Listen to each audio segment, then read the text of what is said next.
When I first heard about the TEDxUCCI being about sparks, I was really excited, really, really elated. And this picture would probably best explain why. Not necessarily because it sparked an interest to go to the gym, but because of the idea of sparks. In January, every January since 2010, we've been doing a campaign called Support Our Youth Month. And I was in the middle of preparing for Celebrate Our Youth Day. And I spoke to a colleague of mine about doing a presentation at Celebrate Our Youth Day on sparks. So you can imagine how I felt when I saw the information about TEDxUCCI being the theme, sparks. And I said, I wonder if they were thinking what I was thinking, you know? So, what is sparks? You know, what is a spark really? You know, it's a glistening particle or a flashing light or a vital animating or activating factor. According to the late Dr. Benson, Peter Benson, he says that teenagers have a particular spark, and it's our responsibility to find a way to ignite that spark and keep it going. I was thinking, you know, in Christmas, every Christmas when I was growing up, we used to get these sparkling rods, right? And I always thought of, why is it that the sparkling rods would go out after you light them, they would go out after a while. And I think, you know, it would be really cool to invent one of those sparkling rods that would never go out. But then I thought, you know what, they couldn't sell them, because if you had a sparkling rod that would continue glowing, you wouldn't have sparkling rods to sell, not true? So I was like, you know, so my question is, how do we ignite the hidden strengths of our young people and keep that going, you know? So there are some common sparks. Now, if I mention a spark that is your spark, I want you to do similar to what the child in the earlier picture did. Yes, kind of thing. But you don't have to do it loud or anything, you know. So if it's your spark, just kind of like yes, so that I can know the sparks in the room. I know Miss Vinette is going to do yes for this one, because this is one about reading, right? And so there's this really, really cool sparks. These are the different things that gives you life, you know. And so there's different things that young people, these are hidden strengths of our young people. So reading is one. So those people, those brainiacs, I call them, you know, that love to read. You know, this is their spark, this is their thing. I love to read, just as long as they're not novels and they have underline and bold and those things, you know, so it's easy to read for me, right? And it's really motivational and that kind of thing. So, you know, there are some readers, that's your spark. So all the readers in the room? Yes. Yes, all right, good, awesome. So, then there are artistic people, you know, people like to paint and so forth. Yeah, thank you. Okay, no artists in the room. Okay, so there's art. You know, there are people that just love art and they're really good. You know, I had this young lady, when I started out with Cayman Islands and Development Consortium, I was with this young lady, and I said, you know, her name is Jessica. I said, Jessica, I want to do this organization. I gave her the idea, and she was so artistic. This is before she went to design school and all that. And she created the logo for Cayman Islands and Development Consortium. And then by the time I formed Caribbean Youth Artists, she had already gone to school, and she, you know, I had to pay her this time, you know, for Caribbean Youth Artists logo. But she was just so cool with it, you know. But then there are musically inclined people. Yes. Okay, one or two. Okay, okay, awesome. So there are people who are musically inclined, like my three brothers. One play drum, one play keyboard, and one play bass. Thank you. Right? Yes, I almost forgot. Bass would kill me. And then there are people who like to dance. Yes. Oh yes. All right. Yeah, like Miss Latrice. And then there are people who like to do drama. Yes. Awesome. Good. So there are those comedians and those people that like to act. Those unreal people. Anyways, that's their spark. You know. So these are some of the things these are some of the hidden strengths of our young people. So. Then there's people who like religion or spirituality, like me. I like to worship. Yes. So there's a couple of young people. Yes. You know, so we like to worship and so forth, that kind of thing. We like to go to church, you know. And then there's people who like to help. You know, they're into helping the communities. There should be a louder yes, man. All right, yeah. You know, so there's those people who like to help the community and serve, you know, like these cadets, you know, that love to serve the community, right? But there are people who are athletic and, you know, like to, you know, do sports and so forth. So, awesome, yeah, there are some athletic people here, good. Right? So there are sports and stuff. So that is also one of the things that, you know, these are sparks that our young people need. You know, our young people need assets that help them to succeed, but then there's the idea of the sparks that we need to ignite, right? Okay, now, I found out this year, now that doesn't mean I'm oblivious to the young people here. I know a lot about them, but I just didn't know this side of the young people in the Cayman Islands. Through Support Our Youth Month, we had a conference called Planning for Youth Success. And we were having this conference, and the young people that attended, you know, we were having a panel discussion. And one of the young men asked the chief inspector, "Sir, why is there a problem with bikes?" I think he thought this is a good opportunity. Here's the chief inspector. I can ask him the question, why is there a problem with bikes? I was just brethren, good, awesome opportunity, you know? So the chief inspector answers, you know, there's not a problem with bikes, you know, because bikes are inanimate objects, you know, the problem is not with the bikes. The problem is when you go on the road illegally. That is the problem. And then I realized that, you know, when Cayman 27 interviewed the boys about their interests, and then after that, subsequent to that, they went into their communities, interviewed them even more. So I think this thing is huge.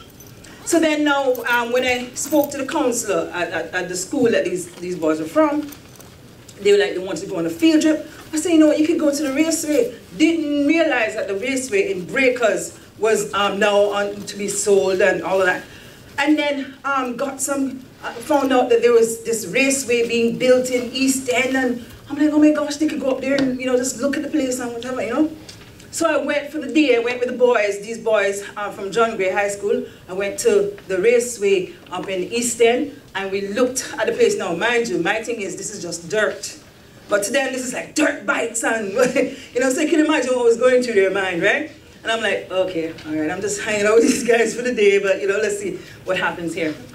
But then now, for Celebrate Our Youth Day, having made connection with the group that is behind building this raceway, they came to celebrate our youth. I mean, I was so blown away, you know. Sometimes you're challenged by certain things, and you're trying to do these things for these young people, you're trying to encourage them, and you just don't know how things are going to turn out, right? So this young man that I met at Celebrate Our Youth Day, because we had to shift the date into February, John Michael Rankin, he has a little girl on the back at Celebrate Our Youth Day. I took a picture there to myself, you know, had it on a WhatsApp and thing, you know, it's not here, but, you know, I really enjoyed that picture, right? So, you know, he came to Celebrate Our Youth Day with his bike. And I was like, had it hiding a little bit, and then he brought it in. I said, Bertie, can you just rev it up for us now? In Mary Miller Hall, you know? I said, rev it up. So he's like, I mean, the sound in the room was just so awesome, you know? And we showed the video on Sparks. I went to one of the schools doing presentations for our upcoming camp. And one of the young ladies said to me, I remember you. You showed the presentation on Sparks. She don't remember anything else, and she don't remember all the bikes or anything like that, but she remembered the presentation and the video on Sparks. And I was like, yes, yes, I'm glad that you enjoyed it. So John Michael had a stunt fest. No, this is me on a Sunday after church in my jacket, everything, at Stunt Fest, right? Now, this is probably one of the youngest stunt men in Cayman right now, 4 years old, doing stunt at Stunt Fest, right? Riding with his foot behind his, I was like, really? So his mother gave me this picture, and I was like, oh my gosh, our youth love bikes. But then I find out that they like, there's scooter life, and there's bike life, and there's skate life. You know, Mr. Miles spoke about skate park and so forth. And so I'm like, oh my gosh, this is such an interest for our young people, right? So every time we do a presentation on camp, I have to mention that because it blows up, you know, blows up the room. So what are Spark Champions? Because you don't only need to ignite the strengths of our young people, the young people need Spark Champions, right? Your spark champion can be your parent, it can be a coach, it can be a teacher, and it can be a friend. For example, there's this guy named Rudy Yeager. There's a movie on him as well. Rudy had a friend, and his friend went at, I think it was his 22nd birthday, and his friend got him this Notre Dame college jacket, you know, because when Rudy was growing up, he wanted to play American football at this college, but they thought he was too little to do that, and he didn't have, he had some literacy problems, so I think he was dyslexic, or he had dyslexia, and so he, you know, one of the teachers told him he couldn't go on to the college trip to view this college. So his friend always believed in him, you know, so his friend encouraged him, you know, so you need the parents, the coaches, the teachers, and the friends. So you need, what do spark champions do? They affirm and they encourage. You know, so when you have that friend, you know your friend is a good friend if they're affirming what you do and they're encouraging you. So if they're doing the opposite, they're not really good friends. Trust me. Right. Right. They also teach and mentor, and they also model that. So you might have a friend that you know, they see you drawing and they see you, you know, doing a little thing. They might not necessarily think you're that great enough, but they feel so, but somehow you might become rich from this, and they're like, you know, I think you should go really far with this because they're much better than you. So you know, like, I think you should do really, you know, go for this. And then there's some people that are better at it, and then they could teach and mentor it as well, right? And then those people who model it. So you can have a teacher that probably identify a young person that is good at it and then is teaching and then also modeling it as well. But with all of those, you also need persons who provide the opportunity. So for example, the big brothers, big sisters, who are mentors, sometimes it's best to get someone who's in an area that a young person has an interest. So an athlete, you know, who's mentoring in that particular area. So stuff like that. You also need to create those opportunities, right?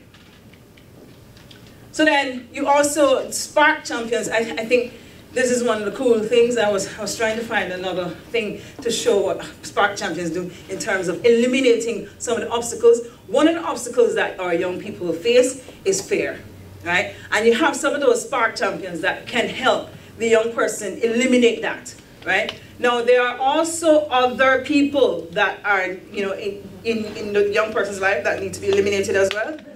And so parents, so you see what I'm saying, right? I couldn't find a picture to kind of, but parents are, you know, those parents that are really adamant about what their young people do. They realize that there might be a friend that leading their child down in the wrong path. And so they're like, you know what, I just don't want you to spend time with this person. That kind of elimination I'm talking, seriously. All right, but eliminating fear and people who are just not helping the child to get anywhere. My spark experience. You know, this is the late evangelist Gloria Wilks, my mother. She's what I call my multiple spark champion. You know, she not only taught and mentored me in terms of music. You know, she produced 8 albums, and she was the one who taught me and a couple other young people, brought us together as choir and groups, had us sing at concerts, and you know, she modeled it. As a matter of fact, this is her at a concert in Jamaica. They were awarding her, and she asked me to sing on that night. Now, can you imagine if she never taught me how to sing, right? And asking me impromptu on the spot to sing. It would have made her look bad, not true? But anyway, she asked me to sing that evening, and so she is what I call my multiple spark champion, right? She modeled it, she taught it, and encouraged and affirmed me.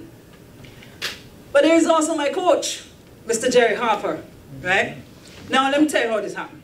My older brother, I was in middle school, and he was in this track club, and he was, you know, involved in this after school track club, and I would stay after school just for the fun of it and hang out and do nothing. And one day, Mr. Harper saw me, and I was the only child around, and I'm, oh God, Mr. Harper caught me now. And Mr. Harper called me and said, young lady, come here.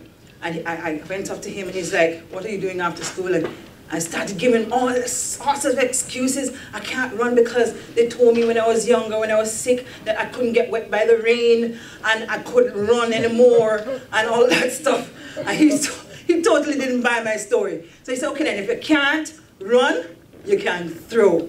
Right? So I was like, okay, cool, awesome. So I went into this now. He taught me how to throw, and he encouraged me, affirmed my involvement, and I went into athletics. I went to Miami Classics, left school in the middle of the day, and told everybody I'm going to Miami Classics. And then went to Barbados, did well in Barbados, you know, got a gold and a silver, and they put in the paper, found out afterwards, years after, that they put gold and a bronze, or silver and a bronze, and I wish they would put in the paper and make that adjustment, but that would be too far gone now. But anyways, that was my experience where that is concerned. So my question to all of us here, as it relates to our young people and what was highlighted earlier, are you a Spark champion? If you're a parent, are you affirming and encouraging your child? You know, are you a friend that's affirming and encouraging? Are you teaching, mentoring, and modeling? You know, so when you leave here today, you need to ask yourself the question, who is it that I can identify and be a Spark champion for them? Thank you so much for your time.